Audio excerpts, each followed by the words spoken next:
Now let's talk about the safety and security of E business, यानी ई business में अगर हम कोई भी ट्रांजेक्शन करते हैं तो उसमें कितनी सेफ्टी और सिक्योरिटी होती है। सबसे पहले डिस्कस करते हैं अबाउट द वर्ड रिस्क।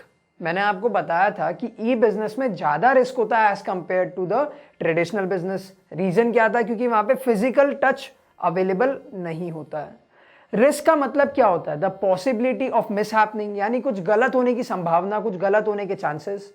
अब रिस्क अलग अलग टाइप के होते हैं। फाइनेंशियल हो सकता है, आपके रेप्यूटेशन पे हो सकता है, साइकोलॉजिकल रिस्क हो सकते हैं। तो जब हम बात करते हैं ई बिजनेस की, तो ई बिजनेस में कौन से अलग अलग रिस्क प्रेजेंट होते हैं? पहला रिस्क होता है ट्रांजैक्शनल रिस्क और दूसरा होता है डेटा स्टोरेज रिस्क। अब ट्रांजैक्शनल रिस्क मतलब क्या हो गया? जब आप ट्रांजैक्शन कर रहे हो उसमें कुछ गलत होने के चांसेस। वहीं पे डेटा स्टोरेज रिस्क का क्या मतलब होता है? जैसे मैंने आपको पहले भी बताया था, जब भी हम कोई भी ऑनलाइन पोर्टल पे जाते हैं कोई भी चीज खरीदने के लिए, तो सबसे पहला स्टेप क्या होता है? रजिस्ट्रेशन। तो आपका जो पर्सनल डेटा है उसके ऊपर अगर कोई रिस्क आ जाए तो उसको हम बोलते हैं डेटा स्टोरेज रिस्क। सबसे पहले बात करते हैं अबाउट ट्रांजैक्शनल रिस्क। मैंने आपको क्या बताया? ट्रांजैक्शनल रिस्क का मतलब होता है जब आप कोई भी ट्रांजैक्शन कर रहे हो, कुछ आप बाई कर रहे हो या आप कुछ सेल कर रहे हो, तो उस पर अगर कोई रिस्क आ जाता है उसको हम बोलते हैं ट्रांजैक्शनल रिस्क। तो ट्रांजैक्शनल रिस्क कितने टाइप के हो सकते हैं? फर्स्ट हो सकता है डिफॉल्ट ऑन ऑर्डर टेकिंग या फिर गिविंग। मैंने सेलर को बोला कि मैंने ऑर्डर प्लेस कर दिया, अब आप ऑर्डर भेजो। सेलर बोलता है नहीं, मुझे तो कोई ऑर्डर मिला ही नहीं। ठीक है, लेट्स से दूसरा, कभी कभी ऐसा भी होता है कि सेलर बोल देता है कि आपके अकाउंट से ये वाला ऑर्डर प्लेस हुआ है। अब आप बोलते हो मैंने तो ये ऑर्डर ही प्लेस नहीं किया था, आपने गलत चीज डिलीवर कर दी। तो कभी कभी ऐसा होता है बिकॉज फिजिकल टच तो है नहीं। लेट्स से कि आपका मूड बदल गया। लेट्स से कि आपने एक फोन खरीदा अमेजोन से, दूसरे दिन आपका फ्रेंड बोलता है कि यार पेटीएम पे वो फोन ज्यादा सस्ता मिल रहा है। तो आप क्या बोलोगे? अमेजोन पे फोन करोगे, अरे ये ऑर्डर मैंने नहीं प्लेस किया था, तो गलती से प्लेस हो गया। तो क्या हुआ? डिफॉल्ट ऑन ऑर्डर टेकिंग हो गया या फिर डिफॉल्ट ऑन ऑर्डर गिविंग हो गया। सेकेंड टाइप का रिस्क होता है डिफॉल्ट ऑन डिलीवरी। कोई और किसी और को डिलीवर हो गया। ये मेरे साथ में बहुत बार होता है, क्योंकि मेरी जो बिल्डिंग का नाम है उसमें 3-4 अलग अलग बिल्डिंग है इन द सेम एरिया। तो क्या होता है, कभी कभी डिलीवरी कोई और घर में चली जाती है। चलो अगर डिलीवरी प्रीपेड नहीं है तब तो कोई टेंशन नहीं है, क्योंकि सामने वाला पे नहीं करेगा। बट अगर डिलीवरी प्रीपेड है, यानी आपने अगर ऑलरेडी उस डिलीवरी के लिए पे किया हुआ है, तो फिर तो बहुत बड़ी प्रॉब्लम हो जाएगी, क्योंकि सामने वाले को क्या करना है? सिर्फ एक्सेप्ट करना है फ्री की डिलीवरी। तो यहां पे प्रॉब्लम क्या होता है? Default on delivery. नेक्स्ट क्या होता है? Default on payment. मेरे को ऑर्डर मिल गया, मैं बोलता हूं सेलर को मैंने तो कब का पेमेंट भेज दिया। सेलर बोलता है सर मेरे पास में तो पेमेंट आया ही नहीं। फिर मैं उसको स्क्रीनशॉट बना के भेज देता हूं, लेट्स से फेक स्क्रीनशॉट मैंने बना दिया और मैं उसको बोलता हूं मैंने तो पेमेंट कर दिया। अब सेलर के पास में पेमेंट नहीं आया। कभी कभी ऐसा भी होता है कि आपने एक्चुअली में पेमेंट कर दिया बट सामने वाले को पेमेंट नहीं मिला। अब फिजिकल टच तो है नहीं, तो फिजिकल टच में तो आप ऐसे कैश देते थे और सामने वाला कैश को एक्सेप्ट करता था। बट इन दिस केस हो सकता है नेट बैंकिंग में कुछ प्रॉब्लम हो सकता है आपके ऑनलाइन वॉलेट में कुछ प्रॉब्लम हो। तो इसमें क्या होता है, कभी कभी आप पेमेंट भेज देते हो बट सामने वाले को पेमेंट मिलता नहीं है। कभी कभी ऐसा भी होता है कि बायर पेमेंट नहीं देता है बट वो झूठ बोलता है कि मैंने पेमेंट दे दिया। तो ऐसे बहुत अलग अलग रिस्क होते हैं जब हम ट्रांजैक्शन करते हैं in the E business. To overcome these problems, the seller must confirm that customer has entered the correct information from the cookies. अब cookies मतलब क्या होता है? cookies का मतलब होता है cookies are just like caller ID in telephones which provide information like customer's name, address, previous purchases record etc. मैंने आपको पहले भी बोला कि जब भी आप ऑनलाइन ट्रांजेक्शन करते हो the first thing that they do is they ask you for registration. क्यों? ताकि आपकी बेसिक डिटेल्स सेलर के पास में पहुंच जाए।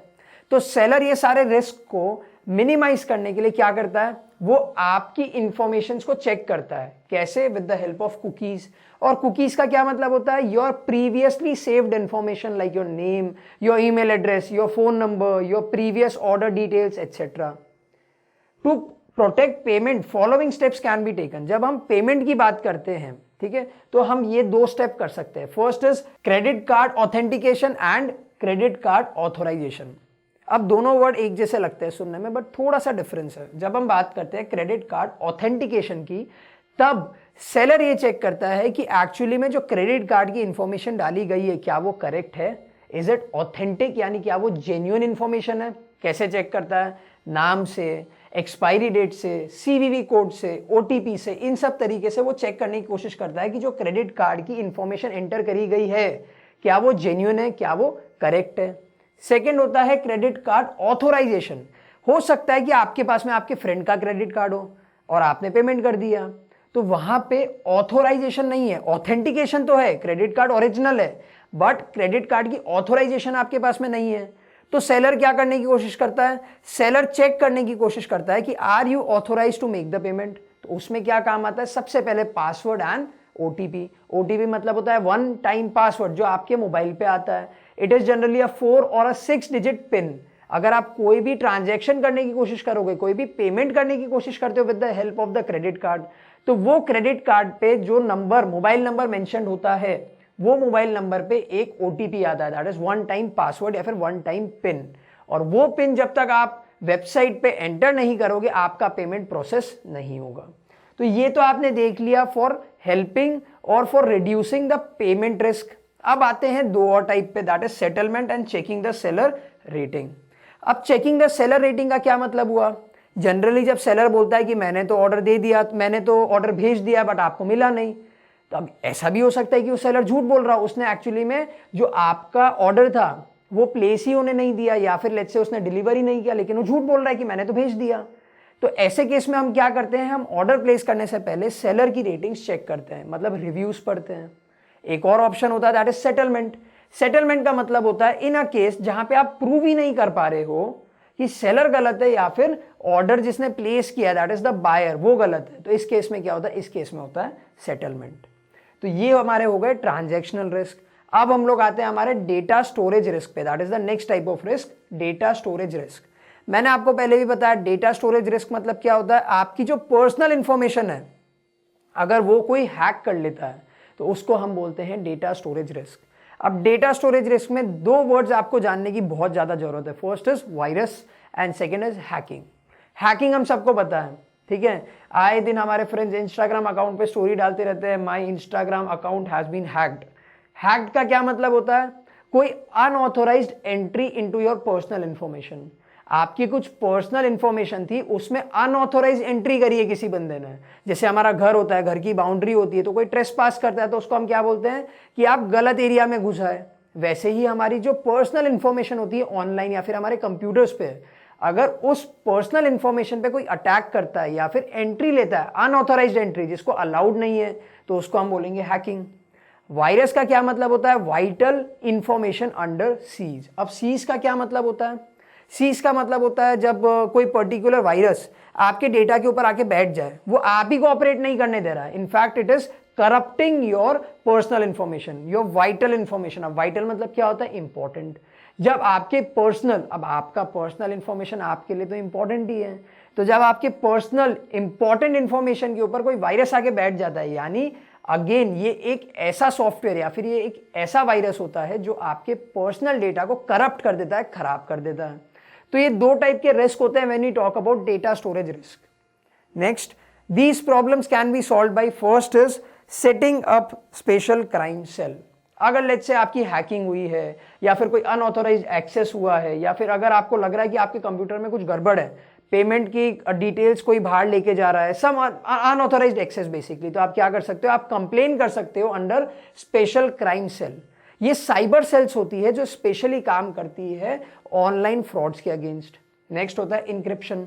व्हाट्सएप पे हमने देखा है हमारे messages are now end to end encrypted, यानी इंक्रिप्शन का मतलब होता है कि अगर कोई पर्सन हैक भी कर लेता है आपका सिस्टम, तो भी वो इंक्रिप्शन के कारण, इंक्रिप्शन का मतलब होता है अलग लैंग्वेज में कन्वर्ट कर देना, इंक्रिप्ट कर देना, ठीक है, तो वो कभी भी डिक्रिप्ट किए बिना आपकी इंफॉर्मेशन को नहीं पढ़ पाएगा।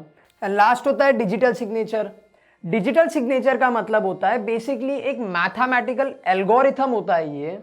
जनरली इसमें क्या होता है कि हम लोग हमारा एक सिग्नेचर जो होता है, अब ये डिजिटल सिग्नेचर का मतलब not the actual sign that you do, ये एक तरीके का वेरिफिकेशन होता है जो आप यूज करते हो when you are making payments. ये हर जगह पे अवेलेबल भी नहीं होता है, बट जनरली अगर हम लोग पेमेंट करने वाले होते हैं तो हमारा डिजिटल सिग्नेचर होता है। दैट मीन्स सम पासवर्ड और सम मैथमेटिकल एल्गोरिथम जो आपने सेट किया है। This is use to verify the buyer. जब भी आप कोई पेमेंट करने वाले हो तो आपको वेरीफाई करने के लिए डिजिटल सिग्नेचर यूज होता है। सिंपल। तो इस वीडियो में हमने पढ़े अलग अलग रिस्क, कौन से टाइप के थे, transactional risk and data storage risk. Transactional risk में हमने पढ़ा डिफॉल्ट ऑन ऑर्डर गिविंग और taking, default on delivery and default on payment. उसको सॉल्व करने के लिए हम क्या कर सकते हैं, credit card authorisation, credit card authentication, settlement and finally checking the seller rating और द सेलर रिव्यू। फिर हमने पढ़ा डेटा स्टोरेज रिस्क, उसमें दो टाइप के थे, वायरस एंड हैकिंग। वायरस का फुल फॉर्म क्या था, वाइटल इंफॉर्मेशन अंडर सीज। अब इसको सॉल्व करने के लिए हम तीन चीज कर सकते हैं, that is setting up the special crime cells, दूसरा हम कर सकते हैं हमारा encryption and third we can use digital signature.